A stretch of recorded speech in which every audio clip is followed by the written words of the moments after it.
ეკონომიკისა და მდგრადი განვითარების სამინისტროს ჰიდროგრაფიული სამსახურის სინოპტიკური სამმართველოს ინფორმაციით, დღეს ფოთის სანაპირო ზოლზე ღამის საათებში იქროლებს ცვალებადი მიმართულების ქარი 5-10 მეტრი წამის სიჩქარით.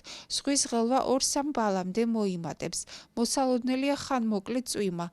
ჰაერის ტემპერატურა 10-12 გრადუსი დაფიქსირდება. 8 აპრილს ასევე იქროლებს ცვალებადი მიმართულების ქარი 5-11 მეტრი წამის სიჩქარით. ღამით დაუბერავს სამხრეთ-დასავლეთის ქარი 8-13 მეტრი წამის სიჩქარით.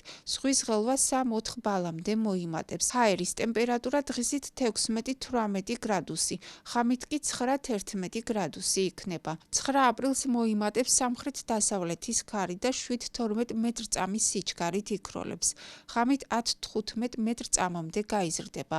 ზღვის ღელვა 4-5 ბალამდე დაფიქსირდება. ჰაერის ტემპერატურა დღისით 9-11 გრადუსი, ღამით კი 8-10 გრადუსი იქნება.